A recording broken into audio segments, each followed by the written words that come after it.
All right. Hey, how's it, everybody? It is right around 5 p.m. West Coast time. I'm going to call it 3 p.m. Hawaii time, 8 p.m. on that there East Coast, and 7 p.m. for our Central Time folk. I am Mad Statter. This is Chatter with Statter, and it looks like we have got people coming in from all over the planet. We've got folks coming in, i.e. Shock coming in from Thailand. We've got Rick coming in from the Central Time Zone. eMusic and Darlene, also that Central Time Zone situation. Let's see here, and it looks like we've got Terry in Scotland. I thought we had a raid. Terry in Scotland, and you know where Terry in Scotland is from, y'all?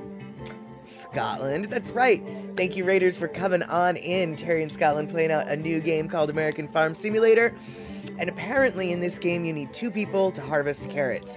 I have not played the game yet, nor have I had too much of an opportunity to watch the situation, but it sounds like American Farm Simulator is truly a multi-level game where, yeah, you get to do everything. You get to run a farm, y'all, and let me tell you, Terry was talking about playing it, and he completely lost track of time because there's always something else to do. And I was like, dude, I can't tell you how many times I've heard farm folks say, exactly, there's always something else to do. And you are right, Puzzy Cat coming in from Florida. Terry is from Texas, but he's currently watching from Scotland. So we have got literally a worldwide audience at this point, from Thailand all the way to Scotland and everywhere in between. Okay, maybe not everywhere, but close enough to everywhere for my happiness. And let's see here. What's a turkey's favorite ringtone on its phone? Wing, wing, wing. That makes sense, Rick. That's a good one. And yeah, unfortunately, Shock, I'm super stoked that she's here, of course. But A, she's on vacation, so she really doesn't need to be here. She needs to be vacationing. But not only does she need to be vacationing, she needs to be healing up because she's not feeling so good on her vacation. But luckily, she is in a cozy hotel. So she's got a cozy blanket that she can curl up in if she wants to. And holy flirking snit, we have got PPV Bang in the house. Yes, that's right. Pew, pew, pew, bang. PPV Bang in the house from Finland. Our worldwide reach is getting even more worldwide reachable. And thank you, Terry. Cheers for the Paps. Right now, I've just got my Pamplemousse, but later on this evening, there will be a Paps in order. In fact, I will be going down to my bar after this stream because apparently I won $25 in the football pool because the Seahawks actually won a game today. Although that's not really why I won. Anyway, I won money, and so I'm gonna go drink my winnings. Basically, is what it is, or at least some of my winnings, and then I'm gonna grab some FUD. Haven't decided what I'm gonna order yet, though. So, all right, we've got Puzzy Cat from Florida in the house. We've got PPP Bang. We've got Andre. I don't think I said hello to Andre. And so, hello, Andre, and eMusic. I think I said hello to you earlier, but if not, good to see you. And let's see here. Who else? All right. I think I might have seen most of the people who've at least made their presence known. And yeah, Shock definitely has a lot of great pictures. One of the pictures that she has that I will share with you. This was, oh, by the way, Andre, thank you so much for that gift sub. One of the pictures that Shock sent to us to, she sent it to, I think she sent it to me, but really she sent it to us. She sent it to us, and you'll see why. So, this was on the menu the other night. I don't believe Shock or her husband ordered any of these options, but if you're interested in ant eggs, or subterranean ants, or subterranean ant eggs, well, I think this is the menu for you. And Andre, thank you so much for giving PPP Bang that gift sub. So as you can see, northern spicy vegetable soup with ant eggs. Northern spicy vegetable soup with subterranean ants. Now I have to wonder, are the ant eggs subterranean ant eggs, or are they just ant eggs? And let's see here, you got spicy Fak Wan soup with ant eggs, and you've got spicy Phoc Mon soup with subterranean ants. I guess my question is, what if I want both the ant eggs and the ants? ¿Por qué no las dos? And Scott thinks these are actually termites. Awesome. So they're big ants then. Great. Awesome. Yeah. And you see, for some reason, and I don't know why, but for some reason, the idea of ant eggs or ants, if they're fried, doesn't really bother me as much as in soup. And honestly, I don't know why having it in soup would bother me more, but it does bother me more. I mean, maybe the eggs, then I could, like, you know, pretend it's rice or something. And you still haven't found any spiders on a stick for all of us. That's okay. Hey, you're coming up with fried scorpions and ants on the menu. So, you know, you're doing more. You're finding more than we knew there was to find. So I would consider your searches already somewhat successful. But if you do find that spider on a stick, you know who wants to see a picture or a video of it. That's right, it's us. And we actually don't really want to see it. It's just more like a horrifying fascination that we have to have confirmed. So I guess maybe we do want to see it. I keep having stray hairs that are making me angry. And let's see here. YouTube is not showing the Twitch stream, so I assume Twitch isn't showing YouTube. Oh, well, hold on. That's not the way things should be. Let's see what's going on here, dude. Oh no, I might have done something wrong here. Okay, hold on. Let's see if we can fix it.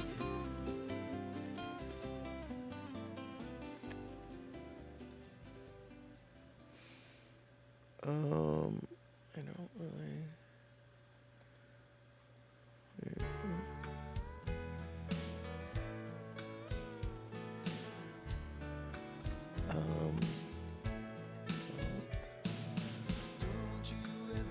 Channels to... oh. Well, what? Wait, what?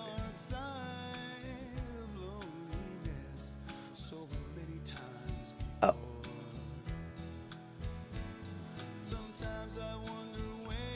Huh, interesting. It is supposed to be showing on YouTube. It is. But it looks like it is having trouble sending the data? Oh. No.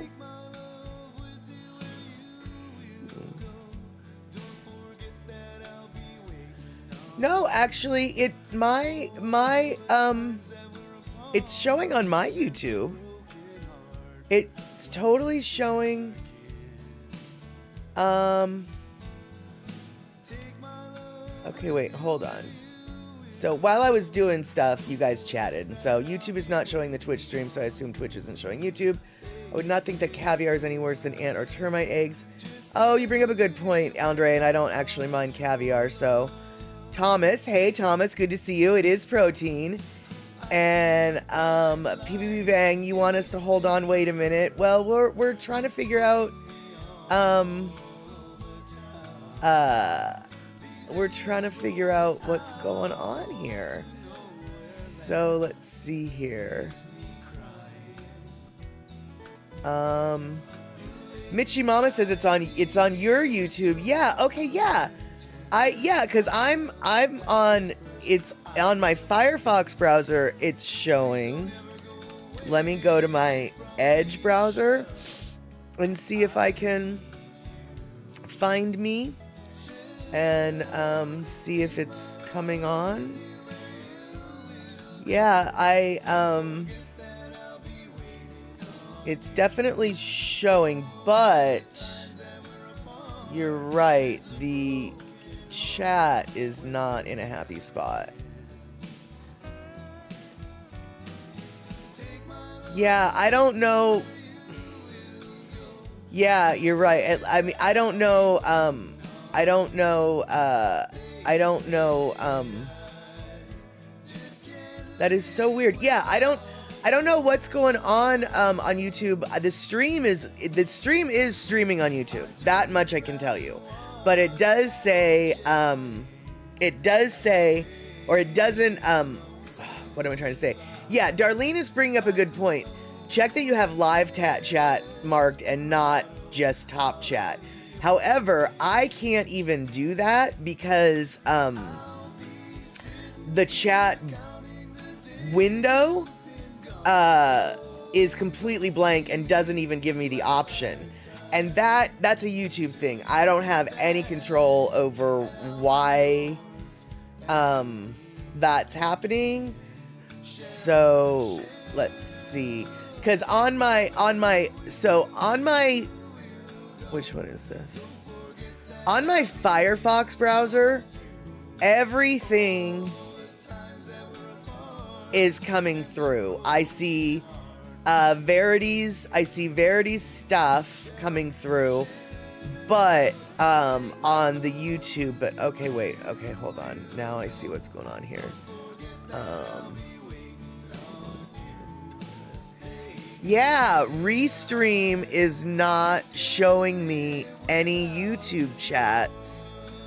Oh, okay, so that might be an issue. Well, God dang it, you guys. I think there's something wrong with my Restream settings. God dang it.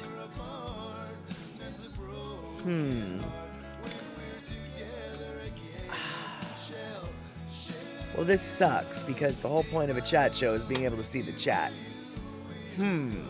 Okay. Shoo, let's see here. What are we gonna do?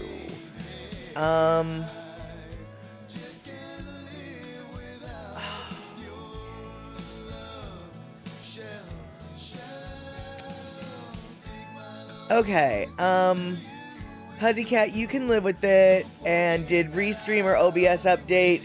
It's quite possible, not that I remember. It's quite possible. Let's see,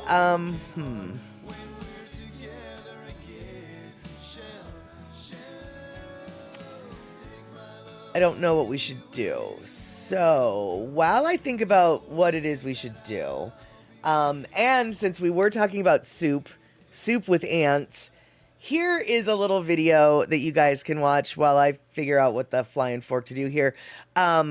This is a video. I think this is actually a brilliant idea. This is a little shop in Colorado, and, you know, food has gone up so flippin' much these days, and consequently, eating out at restaurants has gone up so much these days that it's really difficult for people to afford to just go out and socialize and have a quick meal without dropping a $100 bill. And sometimes you don't have $100 to spend on 4 people. But this restaurant in Colorado has figured out a way to create a unique dining situation that almost anybody can enjoy and almost anybody can afford. And you get to, it's actually, you know, I mean, of course it's not gonna be the most nutritious meal, but it is a good meal that you can do your add-ons to make it as nutritious as you want. And check this out, you guys. I really do think this is a brilliant idea. I mean, it's brilliant. So let's watch this and I'll fiddle with things. So yeah, I'll be back. Watch this now. CBS News Colorado making ends meet tonight. If you wince every time that the cashier says your grocery bill total or dread getting the check after a night out of eating, you are not alone. Yeah, food prices are a whopping 28% up since 2019, and economic experts expect prices to keep rising this year. So when your reporter, Tori Mason, learned about one restaurant that's committed to keeping its prices low, she wanted to check it out. We have a lot of variety here. Hundreds of bright-colored packets stack high on a wall. Inside is a foreign food. This is the Shin Ramen here. Familiar to many. I used to eat a lot of ramen growing up. I mean, I still eat a lot of ramen. Ju Pyo and his family own Honggang Ramen. The self-serve noodle joint is drawing crowds for its variety Crab meat, kimchi, dumplings, and its value. and some of them are free. A heaping bowl starts at $6, less than you'll spend at most spots and enough to keep them open. We just don't want to be overcharging people. We just want to offer cheap meals to everybody. Ramen's a unique economic indicator. For example, during COVID, when people are struggling, demand went way up. People are being a lot more careful with their disposable income. Denise Mickelson is with the Colorado Restaurant Association. Since COVID, they've seen major declines in traditional restaurants. Surviving means getting creative. We're also seeing a lot more fast casual openings and clever ideas that use less labor and, have reduced food costs. Increases in minimum wage and inflated supply have made it impossible for restaurants to keep old prices. Menu prices can't go up at the same rate or customers complain. With Hongkong's model, You just open up your ramen. there aren't many humans to complain to. These are like induction heaters right here. He says dining out shouldn't have to be a luxury, and while restaurants fight to stay out of hot water, It pours the water out for you. the more boiling here, the better. So I'm just glad that we could bring it here and make it work.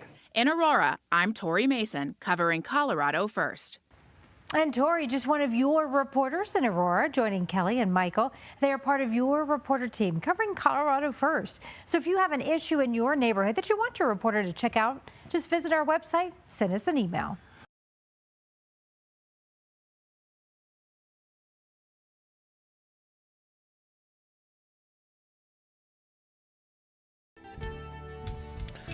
Totally true, Darlene. Oh, wait. Yeah, totally true. The ramens are definitely, excuse me, definitely not healthy to eat every day. But they've got all those little, the refrigerators full of the eggs and the, vegetables and things like that. And the fact of the matter is, 9 times out of 10, when you're at a restaurant, what you're eating there isn't healthy for you either. So going to a restaurant is kind of a hit or miss health situation anyway. So that off the table, I think that this is a really cute idea to make it, to have going out for a quick meal affordable again, because $6 basically you can get the basic bowl, and $6 that's a really cheap going out to eat meal. And sometimes it's kind of nice to be able to hang out with your friends, and not have to worry about spending $1 billion for, an hour visit or whatever. And so, Andre, yeah, used to call this kind of place a 7-Eleven with chairs. Exactly. And in Asia, some of the 7-Elevens do have chairs. And actually, 7-Eleven in the United States is planning on remodeling and revamping some of their stores on the West Coast to more resemble Asian-style 7-Elevens. So, fingers crossed, we'll be getting one of those in my network. And there's a concept: get some store shelf goods and a microwave and a restaurant, let you cook it yourself. I know, you guys, it seems really silly, but at the same time, though, somebody who counts my pennies and budgets for outings, there was a time when my budget was so tight that the only treat that I could afford myself was one day a week I would allow myself a meal from Taco Time. And it happened to cost $7.70 or whatever. And I could afford that $7.70 for that one meal that I didn't have to make, that I could actually just go through a drive-through. And so, $6 to be able to walk in and get something. And exactly, Mitchie Mama, you could live on 7-Eleven meals. And Pussycat KFC has a 3-piece chicken tenders and a side for $5. Yeah, that's a good deal too. Actually, the KFC's $5 chicken sandwich, very good deal. Super good amount of meat, fills me up. For $5, if I can get a meal, I'm super stoked. And for sure though, Mitchie Mama, when I was in Hawaii last time, I basically lived on Zippy's, leftover Zippy's, 7-Eleven, and ABC Stores food. I didn't go to Hawaii to spend a lot of money on fancy food. I can go to Hawaii, or I can spend a lot of money on fancy food and not have to pay the airfare. Seattle has plenty of fancy foods. And so, so I don't need to travel for that. And let's see here, bad dad joke 2. Why did the turkey cross the road twice? To prove he wasn't chicken. He wasn't a chicken. There you go. There you go. And Thomas, yeah, a lot of people love the Vietnamese pho, but you know, I don't like pho. I don't like the broth. I don't like the flavor of the broth. I am one of the few people in the Seattle area that doesn't like pho. And when I say few people in the Seattle area, trust me, I'm one of the few people in the Seattle area, because where other areas probably have a lot of ramen shops for their noodles, their noodle house, their Asian noodles, we don't have a lot of ramen. We don't have a lot of ramen shops. In fact, I can't think of a ramen shop that's less than 10 miles from my house. But pho? Oh my God, I could name you 5 pho places less than a mile from my house. And once we get to White Center, you're literally looking at pho places next door to other pho places. There are so many pho places in the West Seattle, White Center, Burien area. In the Puget Sound area, pho is where it's at. Except for me. I just don't. And I'm so... Bitchy Mama, you're one of the few people who doesn't like pho. And I have to tell you, the concept of pho, I love pho. Don't get me wrong. I mean, I love the concept of pho. Soup, a meal, you've got your meats, you've got your noodles. It's all beautiful. I just don't like the broth. The broth is gross.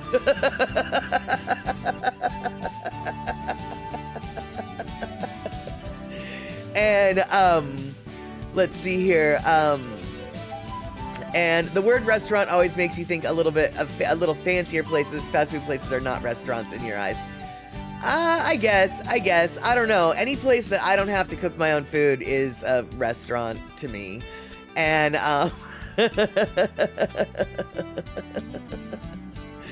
and in regards to, how to pronounce pho, it is pronounced pho, which is why...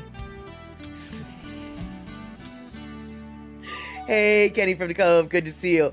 Which is why some restaurants in the area, and I kid you not, we've got 2 restaurant chains. One of them is What the Pho, which makes me laugh. And then, oh, hey, Lono, good to see you. All right, yes, we've got our Lono listing break in about 20 minutes. And we've got the man himself here. All righty, good to see you. But not only do we have What the Pho, we also have Pho King, which makes me giggle. Pho King. And, oh, see, Andre, they also had the chain of restaurants, the pho restaurants in California called Pho King. And, you know,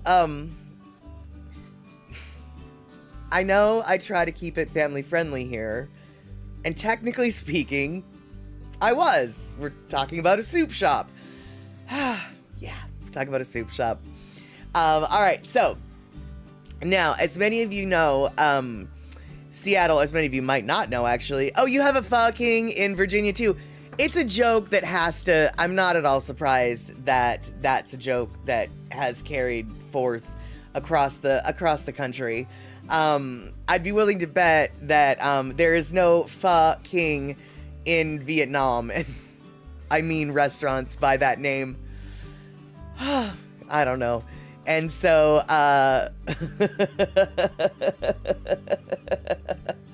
Pho, so latido, hee hee, music. In music? All right, then. Yes, Pho, so latido. Got it. And boy, was that an awful Pho. There's a reason why I don't sing, y'all. Don't even believe I actually did that in front of someone who does sing, like Lono. And let's see here. Haven't seen it here in Thailand, though, but there's plenty more not PG, right? And let's see here. Do I like banh mi, Andre? Ish. No, yes, no.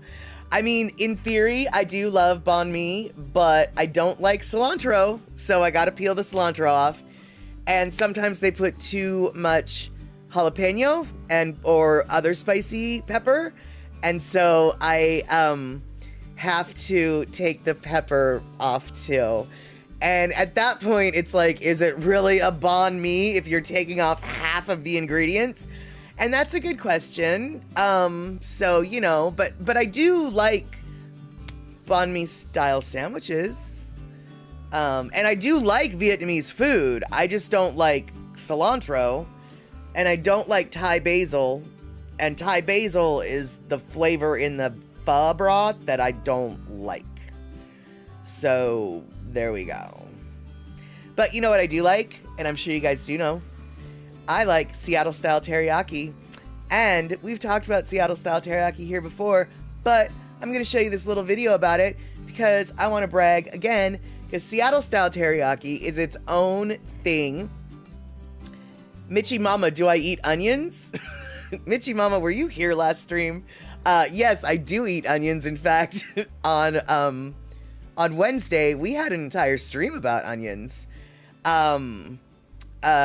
talked more about onions than onions you ever thought onions could be talked about. We talked about creepy Egyptian walking onions. We talked about the difference between green onions and scallions. Oh, baby doll, we talked about onions galore. What to do with red onions versus yellow onions versus green onions, and all the things you can cook with onions. Pickled onions, onions confit. My oh my, we had an onion chit chat. Yes, we did. But bragging about Seattle and not our soups, not our pho, we have got beautiful Seattle teriyaki. And here's a little thing about Seattle teriyaki. And the best thing about this is at the very end, this guy wishes for something. And as it turns out, the wish has come true. So let's watch this little quick minute of a thingamabop. And I know, Thomas the Turtle, pickled onions. They are the bane of Terry and Scotland's existence, but I think they sound pretty good. But let's learn a little bit about Seattle-style teriyaki. Oh, wait, hold on. Oh, last bad dad joke. What do you get when you cross a turkey with a centipede? Drumsticks for everyone! And yes, C Honda, you just made it in time for teriyaki. This is Seattle-style teriyaki. We've got our thing. And then I'm going to brag a little bit more about teriyaki, and then we'll talk about something else. All right, let's do this. Boop.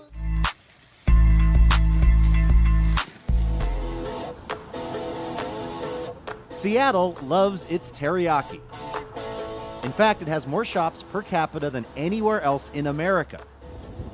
And food writer Kenji Lopez Alt is trying to eat at every one of them. We might have hit gold here. It's like where some places have pizza, some places have their burger joints. Like teriyaki is the Seattle food. Like this is like the food of the people. And if you grew up in Seattle in the 1980s like I did, you probably ate a lot of what's called Seattle-style teriyaki because there was so much of it around. Hundreds of small family-run shops in strip malls and gas stations grilling up chicken over rice topped with a signature sweet glaze. And it's all thanks to this guy. Toshi Kasahara. Why do you think it's become so popular here in the Northwest? Was it something tasty and inexpensive? Way back in 1976, Kasahara was a young Japanese immigrant with an idea, a restaurant dedicated to teriyaki. Fast, affordable, and delicious. Most Japanese restaurants had teriyaki, but I was the one specialized teriyaki. A lot of the restaurants were owned by Japanese folks at the beginning, but now it's like some are Chinese American, some are Vietnamese American, some are Korean. So like all these like Asian immigrant communities have found a teriyaki joint. Seattle, it's known as the teriyaki capital of America, really, because of you. How does that feel? I don't like attention. But all humility aside, Kenji Lopez Alt says it's time to give Seattle teriyaki its due. I feel like Seattle should claim it. I would love to see someone open up a teriyaki joint in New York and call it Seattle-style teriyaki, you know?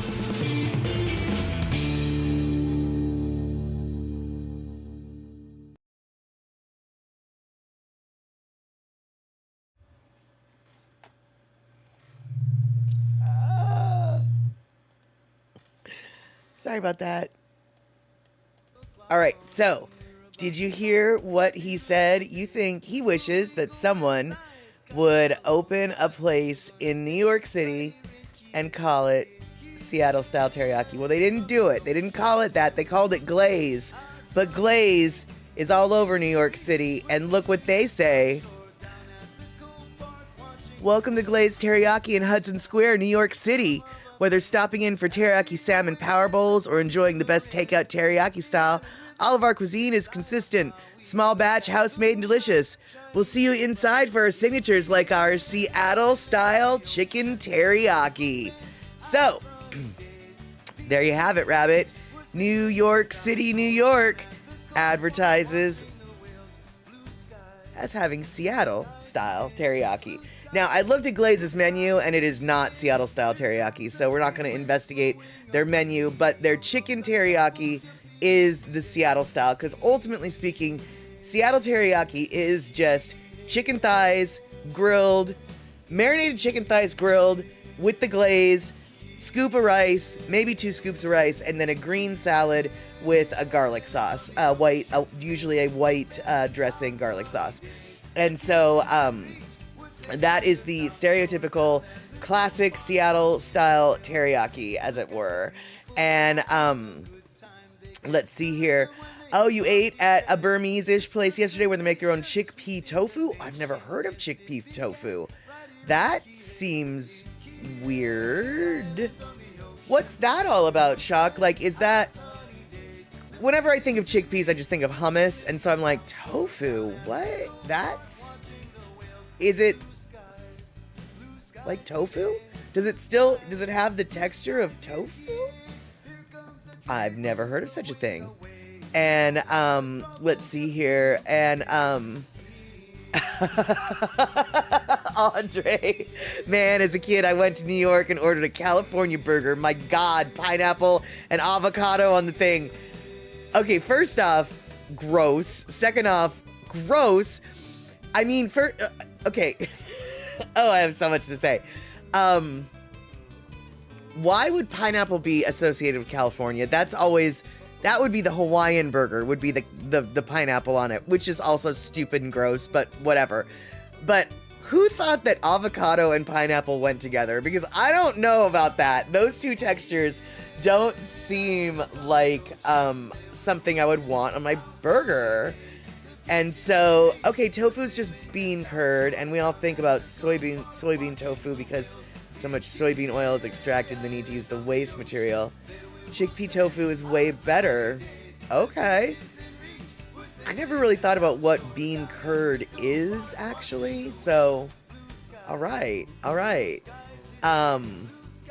Yeah, exactly, Terry in Scotland. Pineapple on a burger, gadzooks. Actually, I've seen pineapple on teriyaki burgers a lot before. I always pick it off because I want the teriyaki, not the pineapple. But I've definitely seen pineapple on burgers before, and they belong as much on burgers as they do on pizza, i.e. not at all. And Michi Mama, natto is bean curd. Yeah, Michi Mama, Alright, good. Awesome. Good to know. I can't even with natto. I don't even know if I would want to smell it. Just looking at it makes me go, yeah, no. And, PB Bang, I'm drinking pineapple long drink currently, but that's the only thing where I like pineapple. What's a long drink? You mean like I don't know. What's a long drink, dude? Do you mean like an alcoholic beverage? Vodka and pineapple?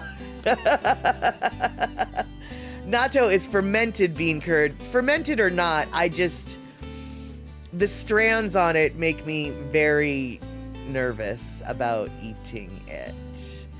And let's see here. Puzzycat, I don't recommend putting garlic in barbecue baked beans. I tried it and it was not very good. Good to know. I wouldn't think so. I would think that barbecue baked beans are usually too sweet.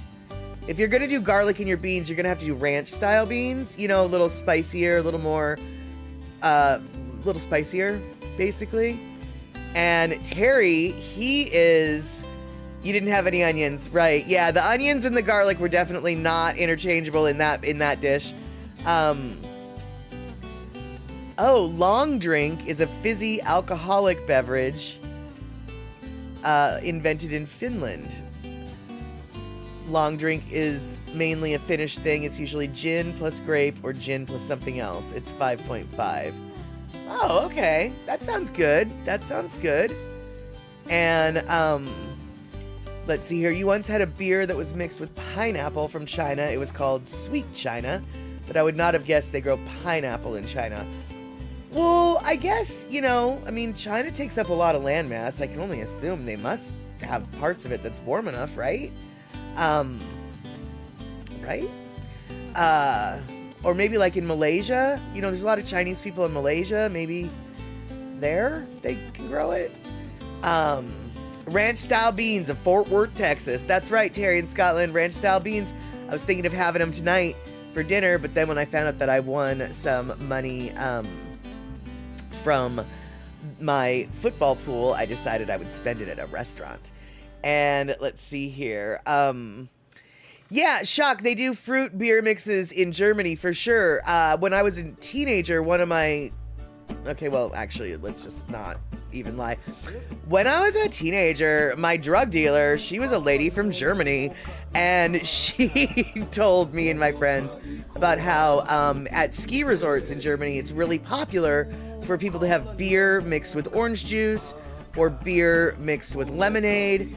And another popular drink at in Germany is wine mixed with red wine mixed with Coca-Cola. Now, as awful as that does sound, oh my God, you guys, red wine mixed with Coca-Cola is remarkably drinkable, especially if you're a teenager who doesn't really like the taste of red wine. So, and let's see here.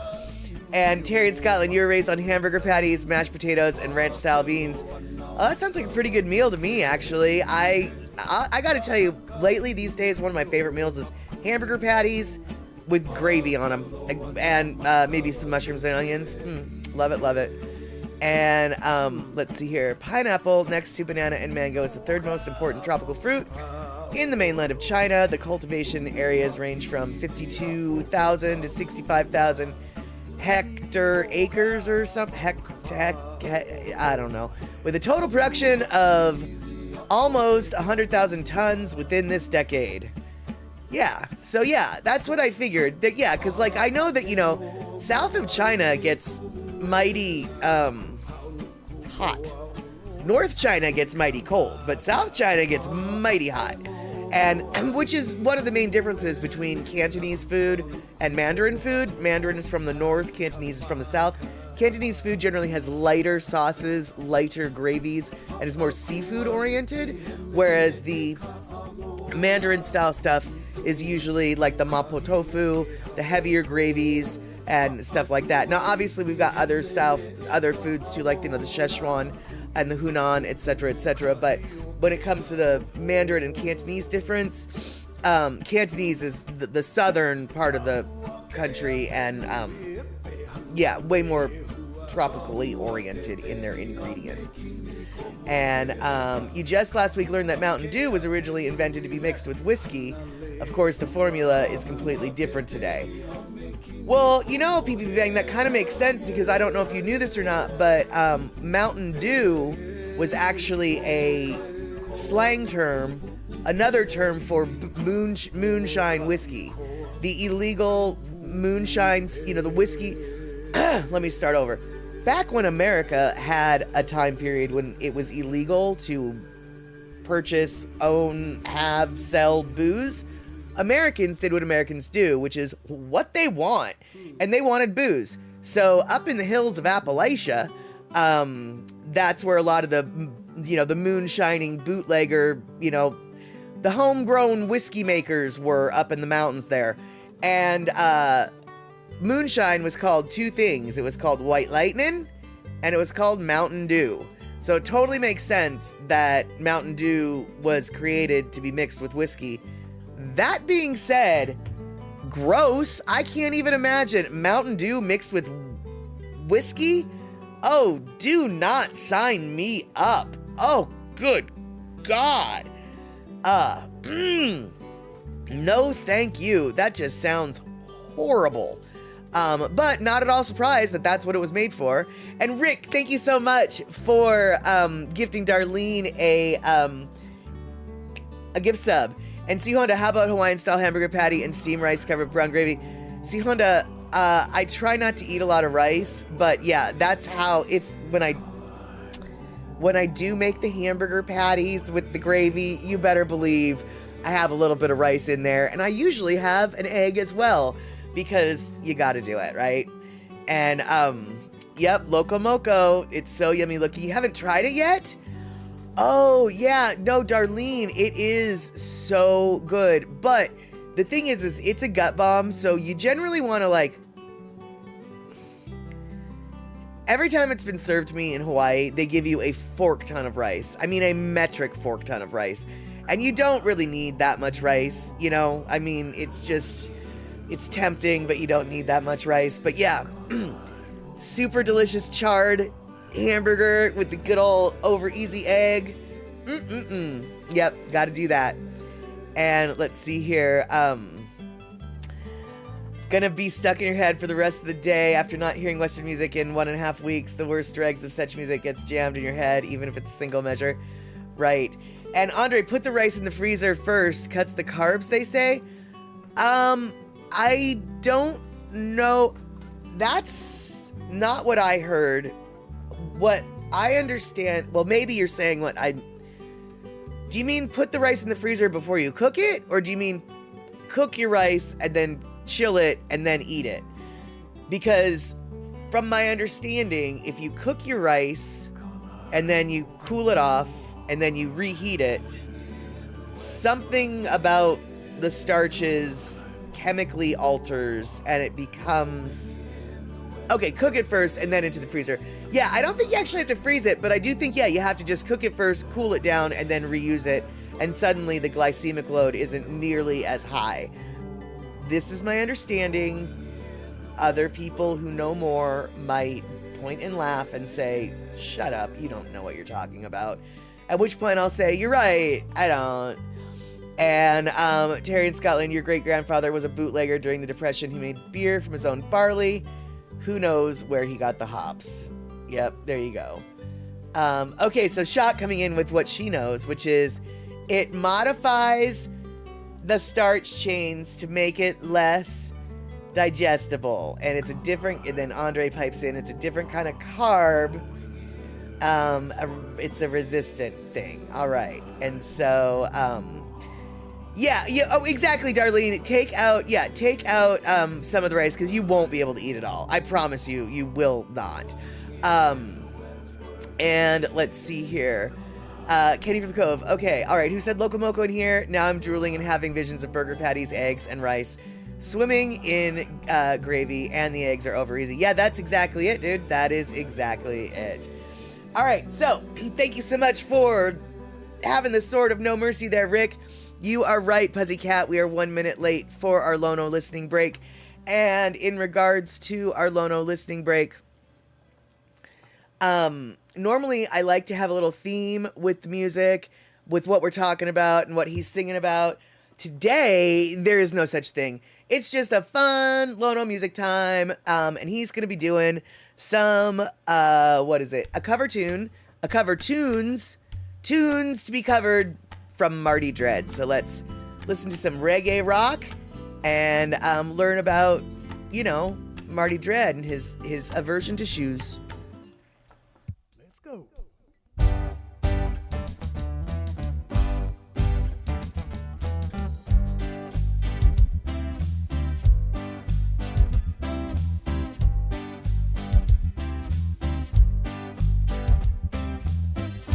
Comes to really rockin', shake it down and get people talking. No other music can make us do crazy things reggae makes us do. 3-part harmony and words of prophecy. Everybody rockin' in a jam round. Reggae music, love is around. Reggae rock in Maui style.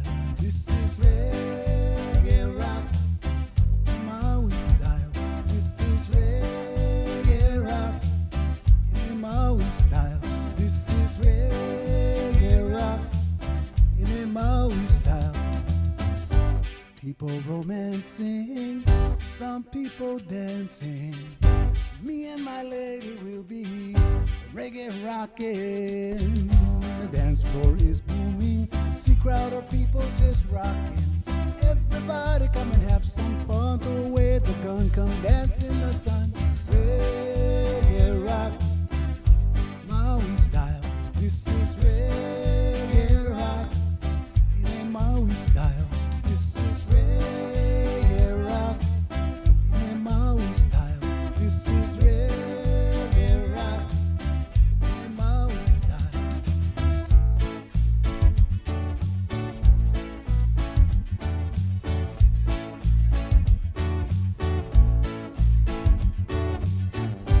Sweet reggae music drive people crazy. Even the shy brother, he's dancing, he's not lazy. The drum and the bass line make people feel fine. Watching the people fall in love with sweet reggae music from heaven above. Reggae rock in a Maui style. This is reggae rock in a Maui style. This is reggae rock in a Maui style. This is reggae rock in a Maui style. Oh.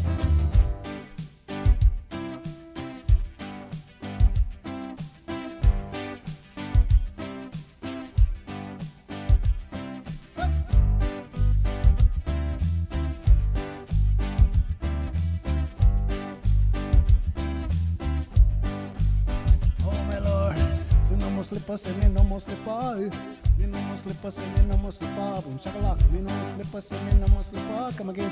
Me no mo slipa, si me no mo slipa. Me say me borrow from my sister $79. Me go to Lounge Drugs and me wait in line. Me buy one rubber slipper, then me put it on. Dirty trader in a dance and all the dance will have to rock. Me no mo slipa, si me no mo slipa. No mo slipa, say me no mo slipa. Boom shakalak. Me no mo slipa, say me no mo slipa. Come again. Me no mo slipa, say me no mo slipa. No, me no more slipper, but me still have fun. Marty Dread in the dancing, no my lyrics can't done. And if me step a glass, you know me bloody talk go run. Watch me on the mic, you know the wicked all go run. Me no more slipper, say me no more slipper. Me no more slipper, say me no more slipper. Boom shakalak. Me no more slipper, say me no more slipper. Come again. Me no more slipper, say me no more slipper. Say me no more slipper, say me no more shoes. Radical, ragamuffin, roughneck only loose. Walking barefoot is what Marty Dread choose. No Flojos, no Nikes, no army boots. Me no more slipper, say me no more slipper. Me no more slipper, say me no more slipper. Come again. Me no more slipper, say me no more slipper. Boom shakalak. Me no more slipper, say me no more slipper. Hey, reggae rock, Maui style. This is reggae rock in a Maui style. This is reggae rock in a Maui style. This is reggae rock in a Maui style. Me say me borrow from my sister $79. Me go to Lounge Drugs and me wait in line. Me buy a rubber slipper, then me put it on. Watch the trader in a dancing, all I dance will have to run. No more slipper, but me still I have fun. Marty Dread in a dancing, all my lyrics can't done. And if me step a glass, you know me bloody talk go run. Watch me on the mic, you know the wicked all go run. So no more slippers, so we no more shoes. Radical, ragamuffin, roughneck only loose. Walking barefoot is what Marty Dread choose. No Flojos, no Nikes, no army boots. No more slippers, and no more slipper. No more slippers, and no more slipper. Shakalak. No more slippers, and no more slipper. Come again.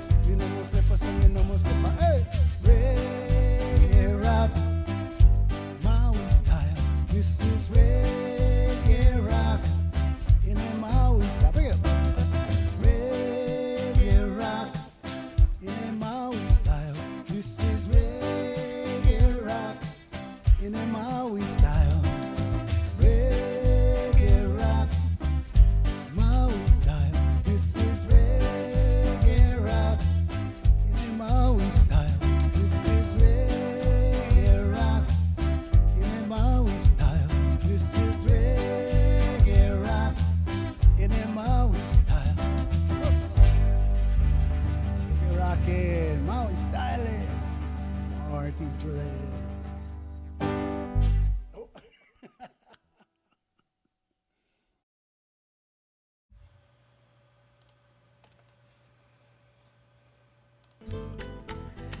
All right, we have got a serious hype train situation going on. Thank you so much, Andre, for all of these gift subs. Thank you, Andre, for all of the biddies. It looks like we've got Andre throwing down most of the monies, but we definitely have other folks throwing in gift subs and biddies like C Honda, etc., etc. But man, oh man, we have got the serious level 5 going on. Hey, Bernadine, good to see you. All right, you guys, so I'm trying to work with everything. Does this thing go to 11 now? Yeah, actually, I think it does go to 11, Andre. I think it keeps going up. So we definitely don't need to, we don't need to push it to infinity or beyond. I mean, I would love it if you guys did, but don't feel obliged, because I think it keeps going until it stops going. So, so no need to push it. But, okay, so let's see here. So I'm trying to work around the YouTube, Twitch things. And so as awkward as my going from one scene to the next has been forever, it's about to get more awkward because I have to close windows. I've got YouTube chat up so I can see YouTube chat, but Twitch people and YouTube people can't see each other. This is something to do with my restream settings, y'all, and I will promise that I'm gonna be trying to fix this before the next stream, because this is BS, okay? We're here to chat with each other, and when I say each other, I mean the Twitch people and the YouTube people. Everybody should be able to chat with each other. So we gotta get that fixed. And Mama Sean told me over on the YouTube side that James popped in last stream on the YouTube side, and he was unable to see anything, and so he left. But she thinks that he wanted to complain about the Seahawks win, but when we told him he was at the cool kids table and we were ignoring the rest of you, he didn't hang around very long. Yeah, that was us. And so we need to get this fixed so everybody can see who's at the table, because I don't like to know that people came in and I ignored them, but I didn't mean to ignore them. And yeah, every guy knows bad things can happen when you cross streams. There you go. Yeah, Darlene, I think I figured out it. I see a setting that looks weird and I need to fix it, but I don't want to do this midstream because I feel like I might break stuff, because I'm not confident that what looks weird is the problem. So we'll just have to figure it out. And Andre just keeps throwing money in. Thank you, Andre. All the little biddies. He's trying to see how far this hype train can go, I guess. I'm not going to put brakes on the train, because I don't actually have brakes to put on the train. But if we need to put brakes on the train, feel free to put brakes on this our train. And let's see here. All right, so you guys, I got to tell you right now, I really don't have a whole lot to talk about. And I came into this particular stream knowing that, yeah, did not really have a lot to talk about. So hopefully we can figure out what it is that we can talk about from here on out. Although I do have one little thing that we can talk about, and stress not, do it, push the buttons, says Verity on the YouTube side. No, Verity, I'm not going to yet. I don't know. And did we finish the onion talk, says Bernadine.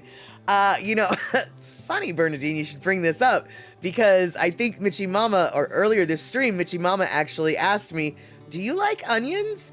And I had to laugh, because I was like, hello, we just had the longest talk about onions on Wednesday. And Mitchie Mama was like, I didn't see that stream. So I do think that we might have finished the onion talk, unless you have something you want to add, in which case we can peel back another layer of the onion topic. Do you see what I did there? onion layer. Yeah, Bernadine, I thought the scallion part was actually kind of cool because I've never been clear on scallions versus green onions, and so I did actually think, oh, that actually might be kind of helpful to people, and so apparently I got a new emote, a little weird alien emote. But, oh, I like, Bernadine, I love your onions. Oh, I love your little crying onions. That is so cute. And, let's see here. Okay, so, possible topics, Pabst Blue Ribbon, Spam, or weed. Well, Terry, I will tell you this. Yesterday, I made a batch of Spam musubi, because one of my friends is in the hospital and he wanted something other than hospital food. And so I made him a couple musubis. And then I had one, but then I had like 6 of them left. And so I went down to the bus station and found a couple homeless people and said, hey, you guys want some food? And dude, they were so stoked. They were just like, what? You get musubi? Oh my God, this is so good. The Hawaiian style, and I think they were Native American, but like they were all about, and they grubbed down so hard on that. And so I think I'm going to, maybe next, I think this week, I'm going to make another batch of Spam musubi, keep a couple of it for myself for lunch, and then pass them out because they're really good pocket foods. You don't have to eat them right away. They're good hot, they're good room temperature, they're good cold. Rice doesn't go bad, Spam doesn't really go bad. I'm guessing the nori doesn't really go bad. And so, I don't know, I felt really good about it. And I know that you really shouldn't be helping other people to make you feel better, but I did feel so good about it that I was like, I think I'm gonna go do that again. And so there you go. I'm gonna go do it again. And let's see here. Hold on. Let's see here. But let's see here. See, Honda, was that you? Did I put teriyaki in your Spam musubi? Yes, I did. So my Spam musubi recipe is quite simple, but at the same time, it's my own. And so you make your rice. And in about 2 cups of cooked rice, you take it out of the cooker and you put maybe 1/3 of a cup, maybe a little more than 1/3 of a cup of rice wine vinegar, and you mix it up. So the vinegar so the rice has just a little bit of rice wine vinegar flavor to it, not too much. And then I marinate my little Spam pieces for a couple minutes in my teriyaki sauce, and my teriyaki sauce is simply 1 part ketchup, 1 part soy sauce, 1 part sugar, 1 part beer. So, it doesn't matter, like a quarter cup, 1 cup, 1 cup, 1 cup, 1 cup, however big of a batch you want to make.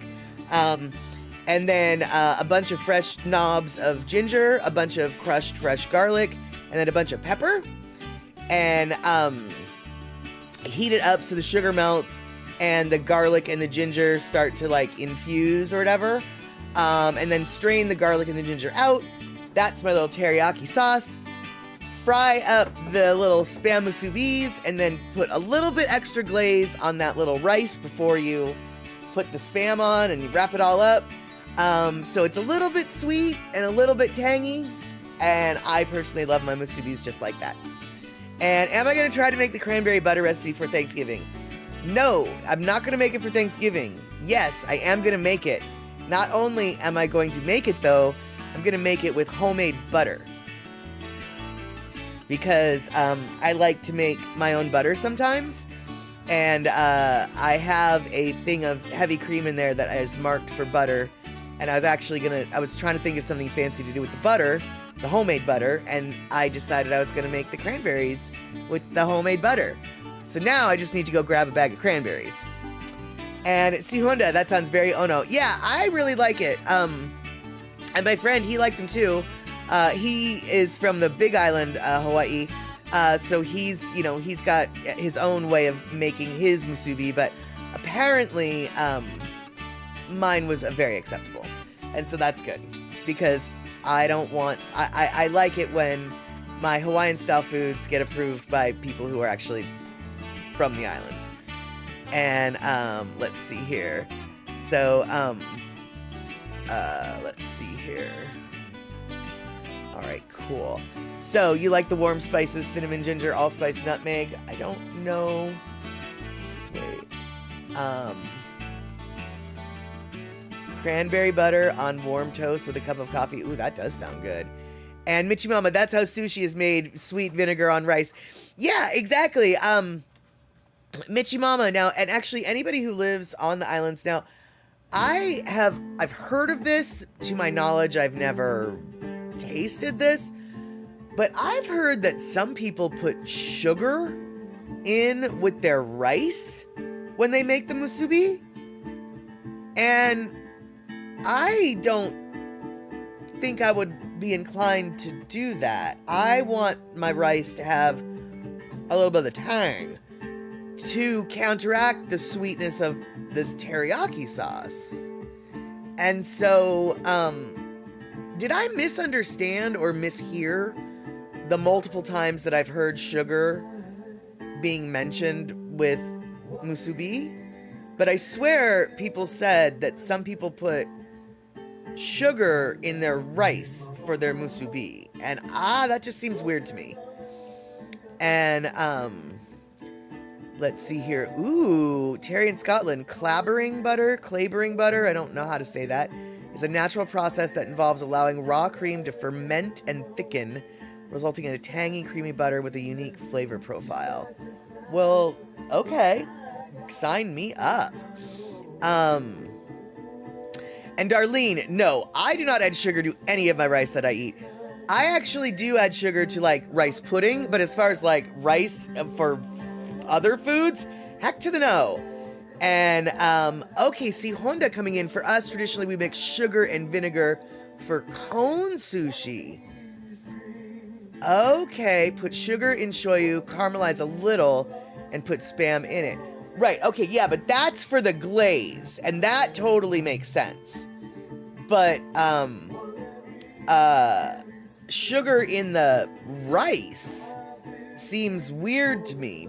But Sihonda, then it sounds like Sihonda is letting me know that a certain type of sushi actually does have it.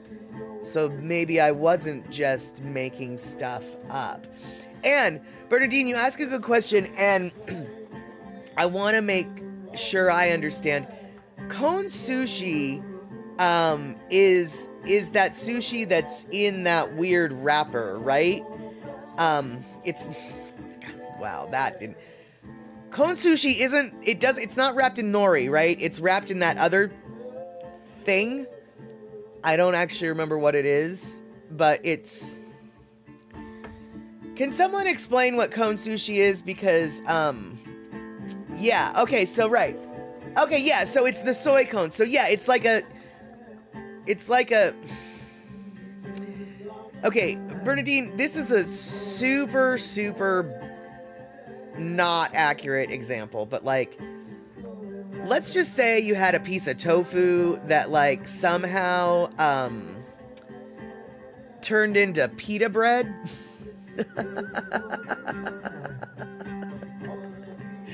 And so in the pocket of the soy tofu pita bread thing, you put the food in. See, so uberage is deep fried tofu, and it does kind of look like an ice cream cone, actually. And so okay, yeah, fried tofu pouches. So unlike what you and I think of when it comes to sushi, you know, you got the nori roll, or you've got the individual pieces or whatever. This isn't that. This is like a little fried tofu packet filled with sushi stuff. And, okay, yeah, Andre, cone sushi is a Japanese dish of seasoned rice stuffed into fried tofu pouches. A little sweet, a little savory. It's a crowd pleaser for potlucks and picnics. You can buy cone sushi at Okazuya's and bento shops, okazuyas. I really didn't spell or say that right. The dish is called inari sushi everywhere else in the world, but in Hawaii you call it kon sushi. There you go. It is Michimama. I'm so glad that you appreciated that, because I was really just like, wow, this really is kind of a bad example, but it was the only thing I could think of. Kind of looked like it, you know, it kind of did the same thing.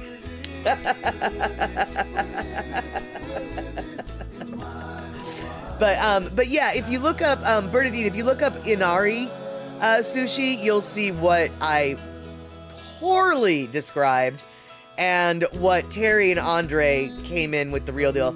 Kon sushi, yeah, is a popular dish in Hawaii. Right, exactly. While traditional inari sushi uses triangular-shaped tofu pockets, Hawaiian-style kon sushi uses rectangular or square-shaped aburage, filled with vinegared rice and often flavored with ingredients like grated carrots, sesame seeds, and sometimes ebi. Ebi sando. It's ebi. Ebi means shrimp, and I like ebi sandos. Those are shrimp sandwiches. So yeah, there you go. Learn something new about the sushis. There you have it. Good. Now, let's see here. Say here. All right. So, over here on the YouTube side, watching Mama Sean brag about how she can't say no if an animal needs a home. And yeah, I'm that person too. Hence, Leo, welcome back into the fold. For those of you who didn't know or didn't hear, Leo was gone for about a month. I was on the verge of starting to think about getting concerned, but I knew him well enough to know that I shouldn't be concerned yet. And I was right, because he showed up the other day, and now he's back, eating. And so, okay, C Honda and Michimama coming in. Aburage. Thank you, and I hope that that's actually how it's said, even because both of you wrote it the exact same way. So, there you go. And Darlene, yeah, exactly. To each their own in regards to what you want to add to your rice. Just like to each his own in regards to what you want to add to your grits. Because as Andre mentioned up above, this conversation was veering very close to the sugar in grits conversation or no sugar in grits conversation. And let me just tell you right now. No sugar in grits. Grits are meant to be cheesy. Grits are meant to be savory. Grits are meant to be delicious, but no sugar in grits. No. Just no. And by the way, I have no doubt in my mind that somebody will just be like, oh, you need some sugar in your grits, and I'm going to show you why. And then they're going to give me a perfectly delicious sugary grits dish, and I will change my mind. But until then, up till now, there's two people on my team. Me, no sugar on grits. And eMusic, yes, no sugar on grits. So there we go. We've decided. It's unanimous after a vote of 2. It's unanimous after a vote of 2. No sugar on the grits. And Bernadine, yeah, I don't eat grits, so yeah, no sugar. Now, Bernadine, I used to be afraid of grits, but, and this is so embarrassing to admit, I used to think that grits were, I don't even know what I used to think they were. But I would eat polenta like nobody's business. Do you eat polenta? By chance, do you happen to eat polenta? Because if you do, then you eat grits. It's the same thing. I had no idea. I felt so foolish when I realized that grits and polenta are the same thing. Polenta is all a fancy Italian dish. Grits is all a southern white trash thing. Of course I don't eat grits. Of course I eat polenta. Yeah.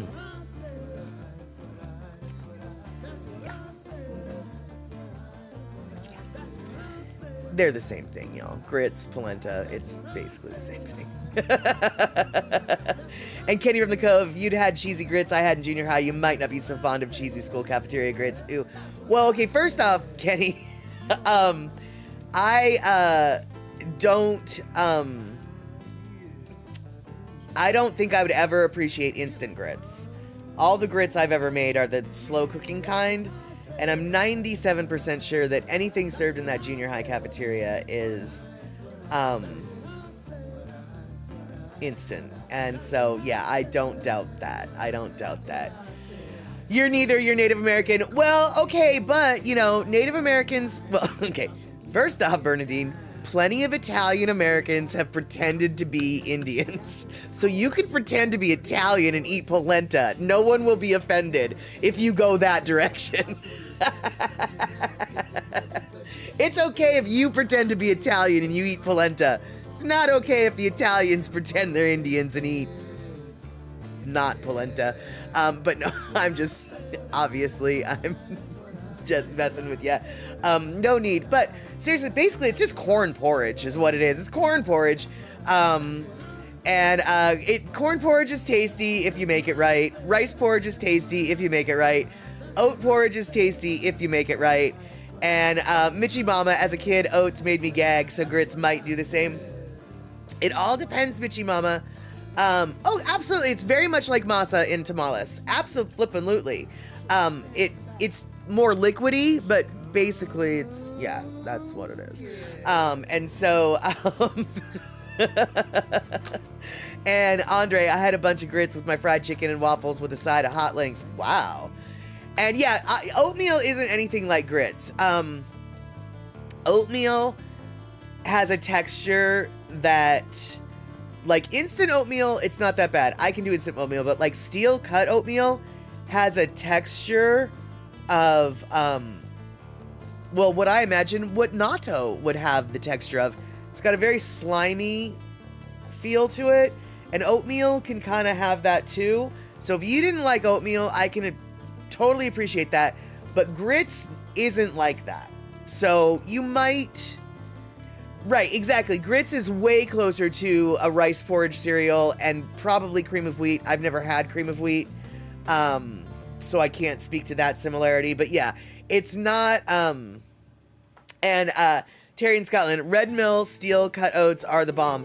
No, they're not. I mean, yes, they are, but no, they're not.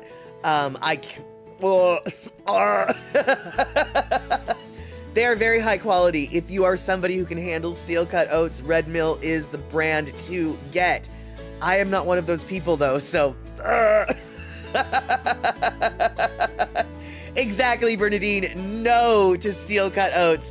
Andre, I hate steel cut oats. Exactly. And yes, eMusic, I've never had cream of wheat, ever. Now, one of my friends is a super big fan of cream of wheat, so I have a feeling it will eventually cross my palate. But no, my mom would never buy me cream of wheat. As a kid, I always wanted to try it, right? But she was she didn't like it, so she just never bought it, I guess. I don't like steel cut oats, but Mama Sean, she's a big fan of the Red Mill steel cut oats. And Darlene, it really depends on how the oatmeal is made. There's bad oatmeal, you've had some good oatmeal, but you're not a huge fan of oats. I just like my regular rolled oats. Rolled oats, dude. Like, just give me the rolled oats. I don't want the steel cut oats. I just want the rolled oats. The texture between the two is night and day. And Pussycat bragging, I have cream of wheat in the morning for breakfast a lot. God, you guys, I feel like, well, I guess I'm... Okay, since I'm being gluten-free this year, I suppose I shouldn't try cream of wheat. But with you guys all talking about cream of wheat, I feel like I should try some cream of wheat. And let's see here. Depending on what flavor profile I'm craving, I gotta have butter in your grits. Well, yeah, duh. And rarely some kind of sweetener. Yeah, see, Kenny, you're on the wrong side of that argument, my friend. But that's okay, because this is what I can tell you. If we ever have grits at the same meal, I won't steal from your bowl, because yours will be gross and mine will be good.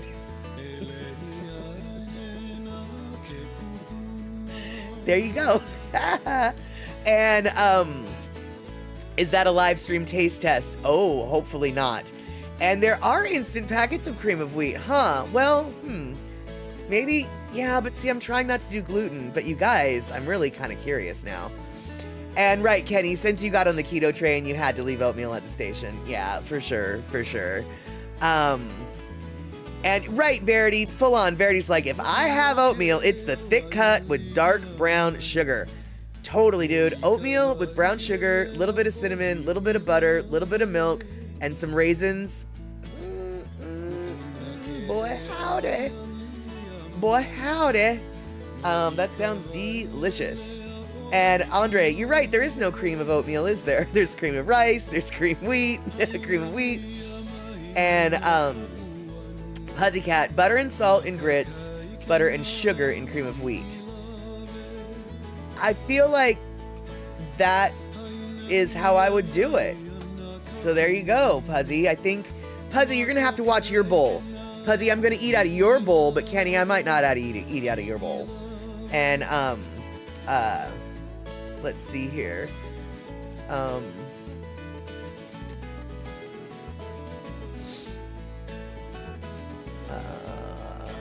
Oh yeah, cinnamon and apple pie spice. Yeah, totally, dude. That's that you always got to have the cinnamony stuff in your oatmeal. And instant packets of cream of wheat or those packets of oatmeal aren't the real thing in your opinion. Oh, absolutely they aren't, Darlene, but to tell you the truth, I would take an instant packet of oatmeal over steel cut oats any day for reasons of texture.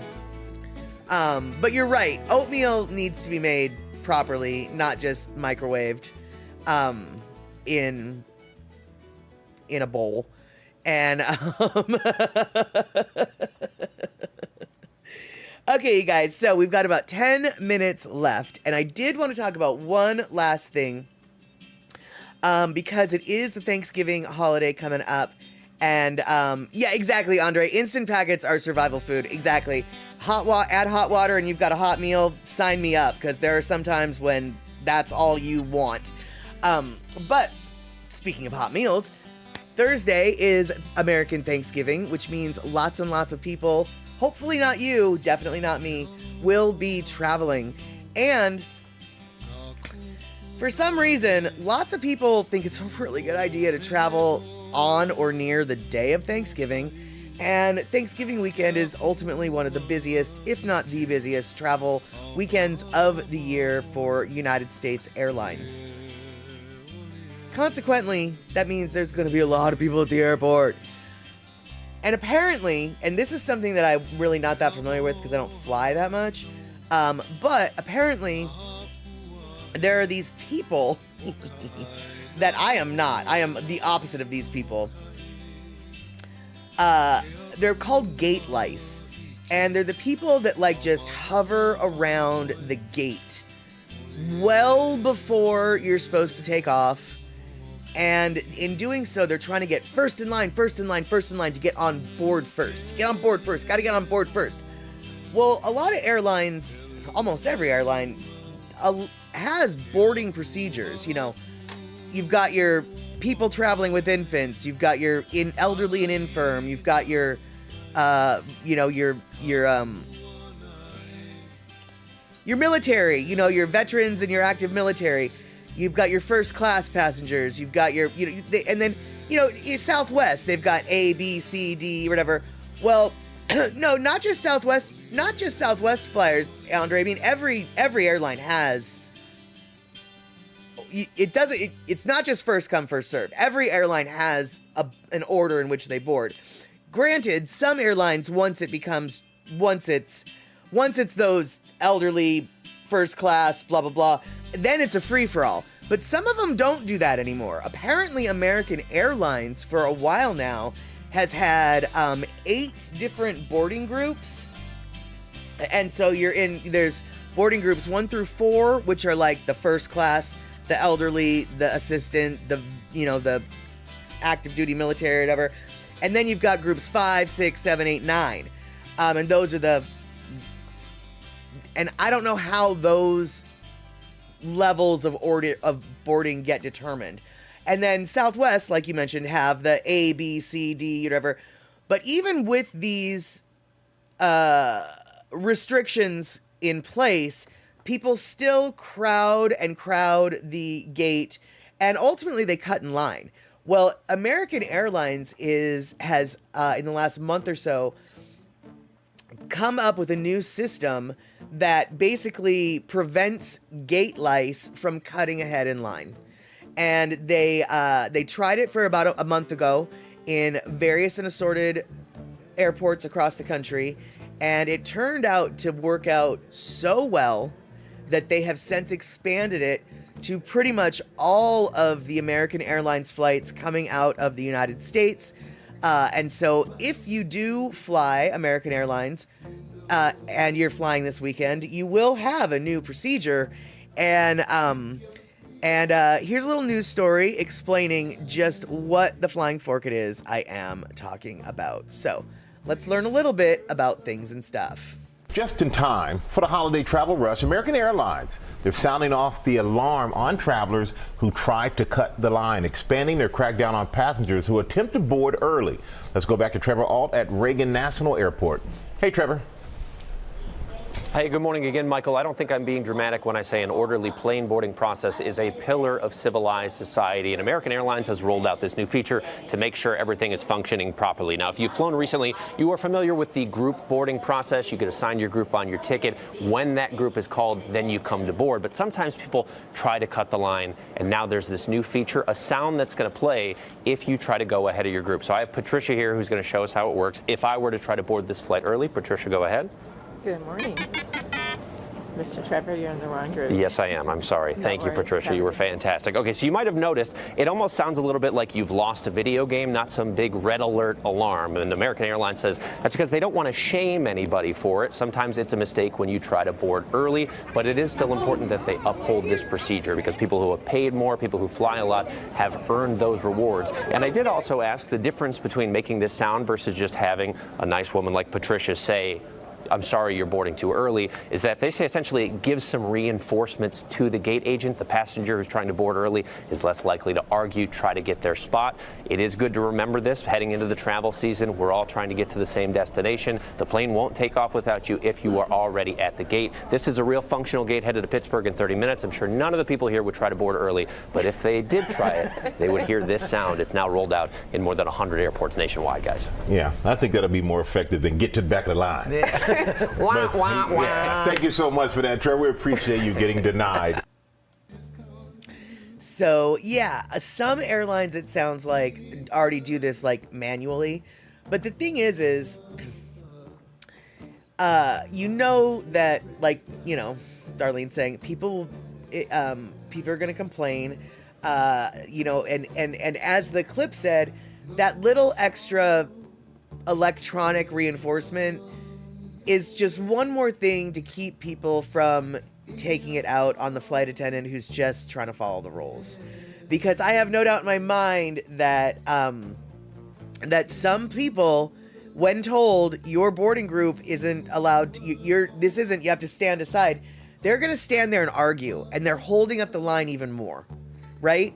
And so this is just, especially if the other passengers hear it and everybody knows what's going on, seriously, I wouldn't be surprised if other passengers start chiming in, yeah, man, no cutsies, get to the back of the line. Yeah, man, no cutsies, get to the back of the line. And so all I know is American had some good success with it in the test. And so so it seems to be working, and they had some unexpected benefits. It actually made boarding, I guess, even quicker than they anticipated.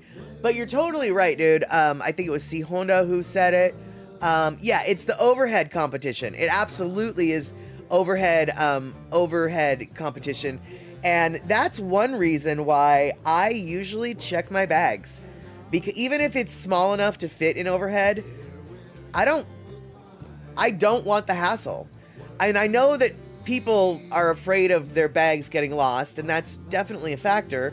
But I just would rather not have anything to carry onto the plane. It's just easier. I'd like to travel with as little stuff on me as possible. And as Andre said, when you go, if you get a first class ticket, you get a free bag check anyway, so why not take advantage of it?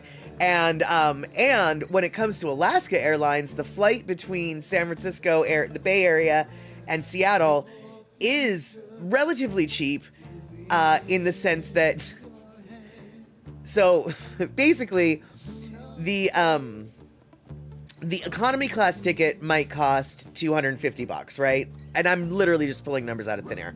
So it might cost $250, but if you want to check a bag, you're gonna have to pay $75 extra. So now suddenly that $250 turns into $325. So now you've got a $325 out of your pocket to sit in economy and check your bag. Or for $350, you can have a checked bag, but you can also, you can actually just be in first class. So you've got your checked bag, and sure, it's maybe $25 more than you would have spent if you were going to check your bag and sit in economy, but $25 extra puts you in that first class seat. You've got better food, you've got better drinks, you've got better snacks, you've got free food, free drinks, free snacks, and you've got more leg room. So it makes oh, okay, here we go. Andre, you get 2 free bags checked with first class. So it really, sometimes it actually makes sense to get a first class ticket. Very rarely. But you know what, you guys? Run the numbers. Do your little dream, and you might find yourself realizing, oh my God, a first class ticket's gonna cost me $18 extra than what I would pay for my economy. Let's do this, right? And Bernadine, exactly, send your luggage beforehand. That's another really good trick if you have the ability to do that. I'm not really sure if hotels accept packages for people though, but certainly something to consider. And Darlene, I bring a carry-on to shove under the seat, and we've checked bags. Hey Rick, now we really got to look into first class. Right, there you go. And Bernadine coming in, oh they do, nice. And the problem is that you cannot put lithium batteries in check, so you have to carry on for that. Oh, I don't know. What has lithium batteries? Oh. Wait, what has lithium batteries? Because I think I've, does a GoPro have lithium batteries? Does a cell phone have lithium batteries? Yeah. Dude, I have checked lithium batteries.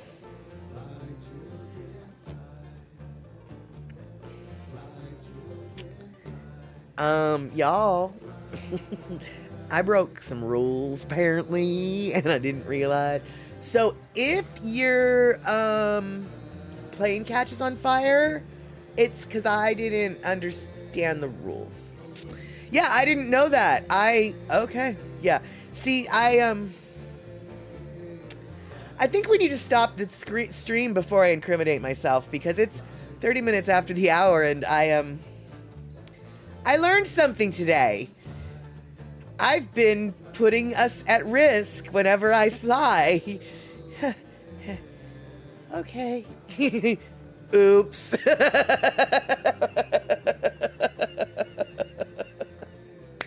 All right, you guys. Well, good night, Kenny from the Cove, and good night to everybody. It is time to go. It's 1 minute past the bottom of the hour.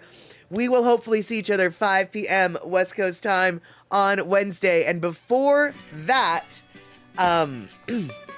I will hopefully get all of the stupid chat. Excuse me, the chat is not stupid. The settings are stupid. The chat is not stupid. All the stupid settings right, so we can have all the wonderful chat.